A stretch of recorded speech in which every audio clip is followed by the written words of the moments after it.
अस्सलाम वालेकुम। मैं डॉक्टर अयूब हूँ और आप यूट्यूब चैनल देख रहे हैं आगे बढ़ो बेहतर जियो विद डॉक्टर अयूब।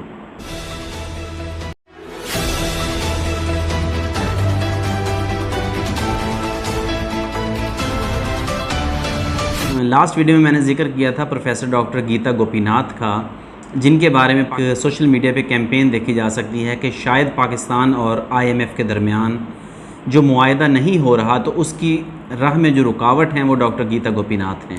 जैसा कि हमने अपनी पहली वीडियोस में बताया कि इस मरतबा पाकिस्तान और IMF के दरमियान किसी एग्रीमेंट का जल्दी हो जाना काफ़ी मुश्किल है, और वही हुआ कि आज इस वक्त तक जब आप ये वीडियो देख रहे हैं पाकिस्तान और IMF के दरमियान एग्रीमेंट नहीं हुआ। बावजूद इसके कि हमारे वज़ीर ख़जाना और प्राइम मिनिस्टर ने कई मरतबा IMF के साथ जल्द एग्रीमेंट हो जाने का इम्कान ज़ाहिर किया, मगर ऐसा इस वक्त तक नहीं हुआ।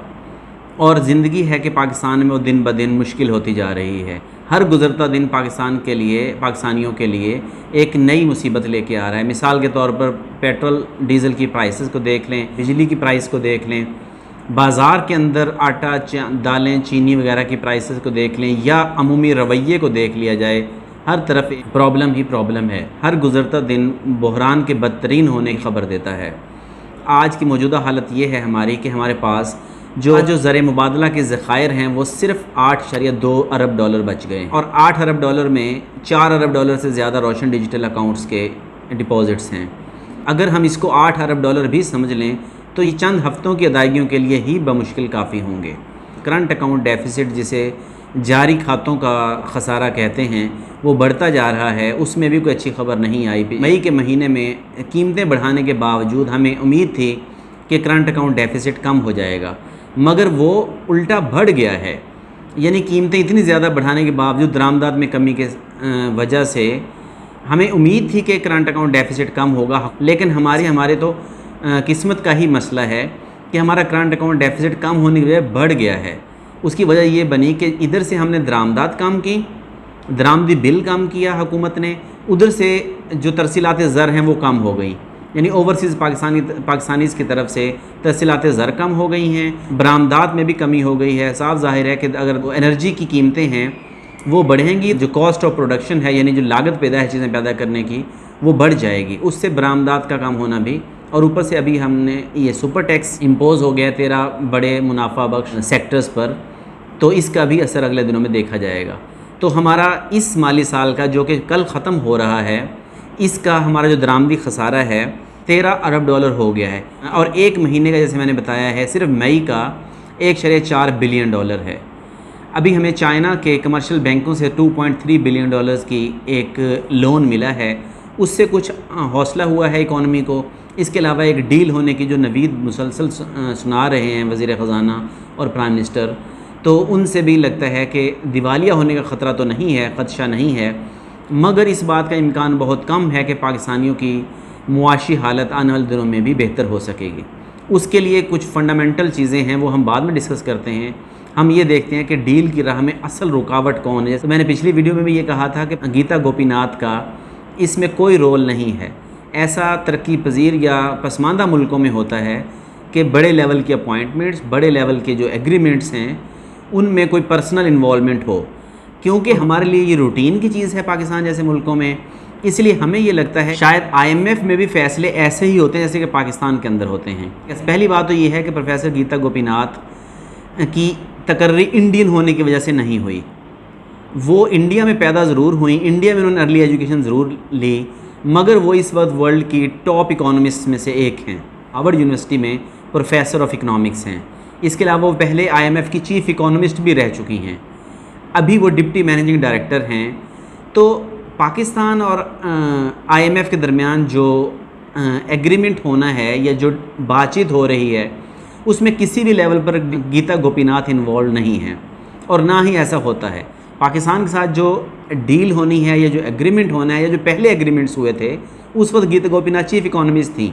अगर उस वक्त एग्रीमेंट्स हो गए थे तो अब क्या रुकावट है? तो उसका मुख्तसर जवाब ये है, गीता गोपीनाथ इसमें बिल्कुल भी रुकावट नहीं है, ना ही उनकी इन्वॉल्वमेंट ऐसे इतने बड़े बड़े इदारों में इस तरह किसी एक इंसान की हो सकती है। हमारे यहाँ तमाम तर फैसले शख्सी बुनियादों पर होते हैं, मगर तरक्की याफ्ता मुल्कों का, तरक्की याफ्ता इदारों की कामयाबी का राज ही यही है कि वहाँ पर शख्सी लेवल पर फ़ैसले नहीं होते, वहाँ पर बोर्ड्स की लेवल पे फ़ैसले होते हैं, यानी पूरा बोर्ड डिसीजन करता है। और पाकिस्तान की तरफ से चाहे मिफ्ता इस्माइल मुज़ाकरात कर रहे हैं, चाहे उनके साथ उनकी टीम है, मगर उनके मुज़ाकरात एक पूरे बोर्ड के साथ हो रहे हैं। दोहा में भी जो मुज़ाकरात हुए और जो इलेक्ट्रॉनिक कॉरेस्पॉन्डेंस हो रही है वो भी बोर्ड के साथ हो रही है।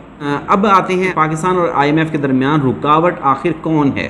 कि पाकिस्तान और IMF के दरमियान जो $2 अरब की यानी 7वीं और 8वीं किस्तें जारी होने में जो रुकावट है वो एक इंडिविजुअल नहीं है, बल्कि उसमें वो एक एतमाद का फुकदान रुकावट है जो कि पाकिस्तान और IMF के दरमियान हो गया है। पाकिस्तान ने जब भी IMF से एग्रीमेंट किया तो उन्होंने सर्टेन कंडीशंस एग्री की, पाकिस्तान ने एग्री की। ये बात हम पहले भी कर चुके हैं कि पाकिस्तान और IMF के दरमियान जो ताल्लुक़ है ये कोई हीरो विलन वाला नहीं है, ये दो, एक उधार देने वाला है, एक उधार लेने वाला है। IMF को पाकिस्तान में कुछ भी हो उन्हें कोई गर्ज नहीं है, पाकिस्तान किसी की ग़ुलामी में आए या पाकिस्तान को कॉलोनी बनाए, IMF को इससे गर्ज नहीं है। IMF का सिर्फ एक कंसर्न है और वो हर उधार देने वाले का होता है, और वो क्या है कि क्या जो मैं लोन दे रहा हूँ, जो मैं उधार दे रहा हूँ, ये मुझे वापस मिलने का चांस है या नहीं है। इतना सा कंसर्न है IMF का। IMF हर उस मुल्क को लोन दे देता है जो लोन नंबर 1 लेना चाहता हो और जो IMF को लगे कि वो इस पोजीशन में है कि ये लोन वापस कर देगा। ऐसा ज़ाती ताल्लुकात की बुनियाद पर भी ऐसा ही होता है। अगर हमसे कोई लोन मांगे तो हम लोन उसी को देते हैं, या हमारे कमर्शियल बैंक्स भी लोन उसी को देते हैं जो कि गारंटी शो करते हैं, जो बताते हैं हम ये लोन वापस करने की हैसियत में हैं। IMF का सिर्फ़ और सिर्फ ये कंसर्न है। IMF ये कह रहा है पाकिस्तान से कि अगर आपका ये रवैया नहीं बदलेगा, अगर पाकिस्तान का और पाकिस्तानी हुकूमत का और पाकिस्तानी अवाम का रवैया नहीं बदलेगा तो आप मेरा लोन वापस नहीं कर सकेंगे। आपने पहले भी काफ़ी सारा लोन देना है। आप, यही वजह है कि हम अपने बजट का मेजर हिस्सा कर्ज़ों की वापसी पे या कर्ज़ों के सूद की अदायगी में जा रहा है।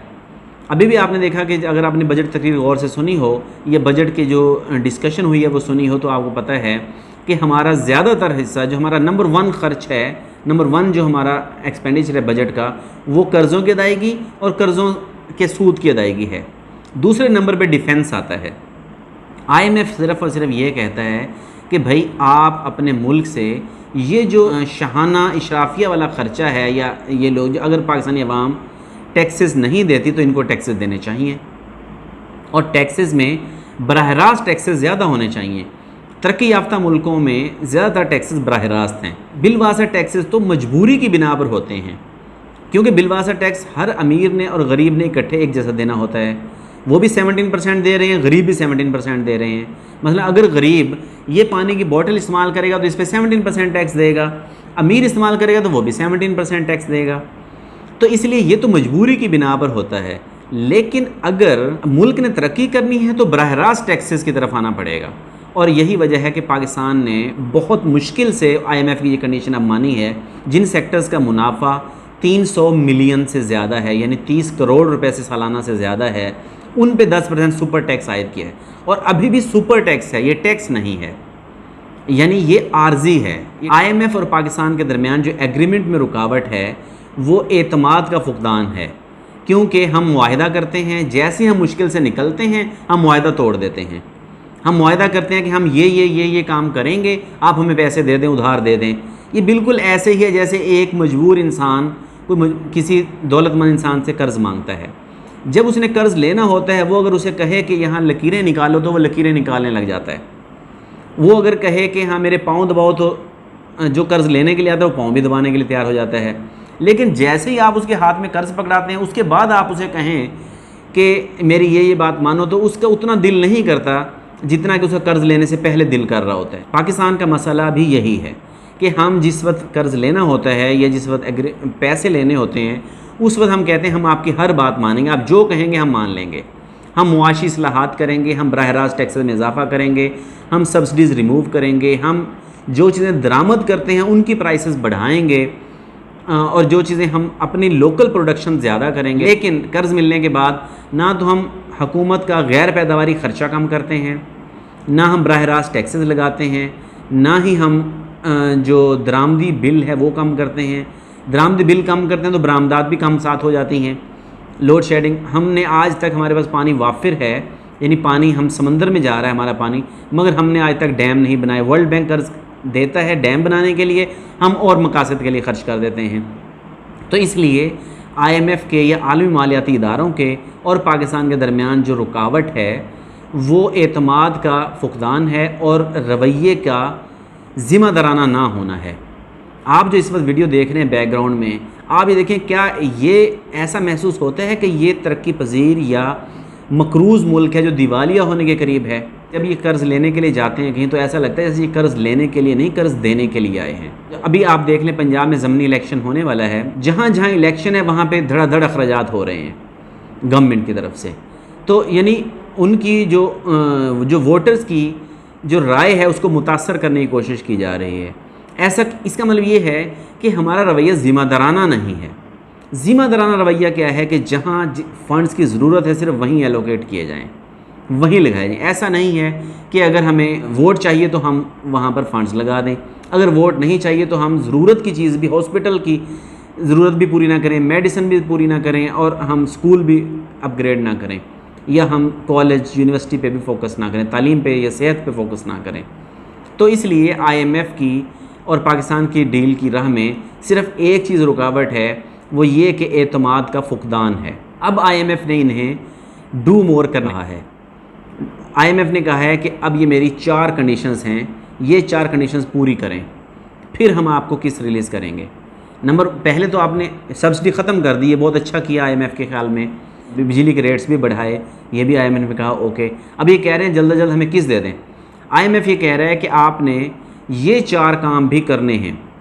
नंबर 1, दरामदी बिल को मुस्तकिल बुनियादों पर कम करने के लिए ज़रूरी है कि पाकिस्तान के अंदर अगर कोई दरामदी चीज़ इस्तेमाल करे, जिनमें नंबर 1 फ्यूल है, यानी पेट्रोल और डीज़ल है, इस पर पेट्रोलियम डेवलपमेंट लेवी आयद करें। कि डेवलपमेंट लेवी आयद किए बिन IMF इनको अब डील नहीं देने वाला। पेट्रोलियम डेवलपमेंट लेवी 50 रुपये लगाने मतलब ये होगा कि पेट्रोल तकरीबन 300 रुपये लीटर हो जाएगा। डीज़ल पहले ही बहुत महंगा है, उस पर फर्दर 50 रुपये लेवी लगेगी। और यही वजह है कि आज कौमी असम्बली से बजट मंजूर हुआ है, तो साथ ये तरमीम भी मंजूर करवाई गई है कि पेट्रोलियम डेवलपमेंट लेवी 50 रुपये फ़ी लीटर आयद करने की इजाज़त ले ली गई है। अगरचे फाइनेंस मिनिस्टर ने कहा है कि हम अभी ये आयद नहीं कर रहे, मगर IMF की डिमांड नंबर 1 ये है कि 50 रुपये पेट्रोलियम डेवलपमेंट लेवी आयद करें। IMF की दूसरी डिमांड ये है कि पेट्रोलियम की या ईंधन की कीमतें बढ़ाने के लिए जो कैबिनेट की यानी काबीना की अप्रूवल लेनी पड़ती है वो ख़त्म करें। यानी ये ज़रूरी नहीं है कि आपने अगर कीमतें बढ़ानी हैं, ओगरा की समरी के बाद कैबिनेट से मंजूरी लेना और प्राइम मिनिस्टर से मंजूरी लेना, वो कहते हैं ये ज़रूरी नहीं है, ये ख़त्म, यानी कैबिनेट की इन्वॉल्वमेंट इसमें से ख़त्म होनी चाहिए। तीसरी डिमांड IMF की ये है, क्योंकि आप बिजली तेल की मदद से पैदा कर रहे हैं, आपने डैम्स नहीं बनाए हुए, आपने पानी आपका समंदरों में जा रहा है, पानी से दुनिया बिजली बना रही है, लेकिन आप तेल जला रहे हैं। इसलिए तेल की दरामद को कम करने के लिए मुल्क में बिजली को महंगा करें। जब तक कि आप पानी से बिजली नहीं बनाते तब तक आप बिजली महंगी करें। ये तीसरी डिमांड है IMF की। IMF की चौथी डिमांड ये है कि जो आपके नैब और करप्शन के लॉज हैं इनको इंटरनेशनल स्टैंडर्ड पे करें। इन्होंने नैब की पिछले दिनों में तरमीम की थी, जिसको प्रेसिडेंट ने एतराज़ लगा के वापस कर दिया था। IMF ने अब नई 4 डिमांड्स रखी हैं। नंबर 1, 50 रुपये फ़ी लीटर पेट्रोलियम डेवलपमेंट लेवी आयद की जाए। नंबर 2, कैबिनेट का रोल ख़त्म किया जाए पेट्रोलियम की प्राइसेस की एडजस्टमेंट में। नंबर 3, बिजली की कीमतें और बढ़ाई जाएँ। सब्सिडी तो बिल्कुल ख़त्म कर दी जाए, सब्सिडी ख़त्म की जाए। ऐसे मकासद पर सब्सिडी नहीं होनी चाहिए जो कि आप दरामद करते हैं, सब्सिडी ख़त्म की जाए, बिजली के रेट्स बढ़ाए जाएं। और नंबर 4, उन्होंने कहा है कि नैब के और करप्शन के जो लॉज़ हैं मुल्क के अंदर वो इंटरनेशनल स्टैंडर्ड के करें। उन्होंने एक memorandum of economic and financial policies भिजवाया है पाकिस्तान को, जिसमें सारे टर्म्स कंडीशंस हैं। इस मेमोरेंडम पर अब ये वर्क अगर कर लेंगे और टैक्स कलेक्शन का जो हदफ है 7,472 अरब रुपए तक ले गए तो फिर IMF कहता है कि by the end of July हम आपको किस्त रिलीज़ कर देंगे। अगरचे पहले इन्होंने सुपर टैक्स लगा के, इनकम टैक्स की छूट ख़त्म करके, डायरेक्ट टैक्सेस में इजाफा करके, तनख्वाहदार तबके की तनख्वाहें बढ़ाने के फैसले इन्होंने वापस नहीं, लेकिन उतना 12% टैक्स लगा दिया है और 50,000 से 1 लाख रुपए तक 2.5% टैक्सेस हैं। कुछ शराइत पूरी कर दी हैं IMF की, 4 शराइत उन्होंने मज़ीद भिजवाई हैं, जिससे पाकिस्तान के अंदर ईंधन यानी फ्यूल, पेट्रोल, डीज़ल, बिजली महंगी हो जाएंगी। इसके कॉन्सिक्वेंसेस पे, इसके असरात क्या होंगे, इस पर हम अलग वीडियो करेंगे। अगर ये मेमोरेंडम जो अब भिजवाया गया है इस पर अमल कर लिया गया तो फिर IMF की जायज़ा टीम या IMF का बोर्ड इसको अप्रूव करेगा और फिर जो बोर्ड ऑफ डायरेक्टर्स हैं वहाँ पर जाएगा। इसमें किसी लेवल पे कहीं पे भी गीता गोपीनाथ की इन्वॉल्वमेंट, बोर्ड के मेंबर होने की तक हो तो हो, मगर उनकी कोई इन्वॉल्वमेंट पाकिस्तान के अफेयर्स में नहीं है। पाकिस्तानी हुकूमत को, पाकिस्तानी अवाम को अपना रवैया मुस्तकिल बुनियादों पर ज़िम्मेदाराना करना होगा। अगर आप मुआहदा करना है तो फिर पहले मुआहदे को अच्छी तरह सोच लें, मगर अगर आपने मुआहदा कर लिया है, फिर हुज़ूर अकरम सल्लल्लाहु अलैहि वसल्लम की सुन्नत भी यही है कि अगर आपने वादा कर लिया है, अगर आपने मुआहदा कर लिया तो आप उससे मत भागें। पाकिस्तान और IMF के दरमियान जो रुकावट है वो क्योंकि पाकिस्तान ने मुआहदा तोड़ा है पहले, तो वो एतमाद का फुकदान है। इस मरतबा ये जो किस्त है वो पूरे का पूरा ठीक इस्लाहात नाफिज करवा कर, उसका जायज़ा लेकर, तसल्ली करके फिर जारी की जाएगी। तब तक ये पॉलिटिकल सिस्टम जितना अनस्टेबल है, तब तक जो हमारे दिवालिया होने के ख़तरात हैं ये मंडलाते रहेंगे, तब तक ये मसला हल नहीं होगा। और उस वक्त तक पाकिस्तान और पाकिस्तानियों की जो ज़िंदगी है, जो मुआशी हालत है, वो बुरी से बुरी होती जाएगी। और इसके असरात क्या होंगे, लोग इसमें से कैसे निकला जा सकता है, इस पर पहले भी हमने वीडियो की है और आइंदा भी हम इस पर तज़किया पेश करेंगे। अगर आपको वीडियो पसंद आई है तो लाइक को हिट ज़रूर करें, और अगर आपने अभी तक चैनल सब्सक्राइब नहीं किया तो चैनल भी सब्सक्राइब कर लें। बहुत शुक्रिया।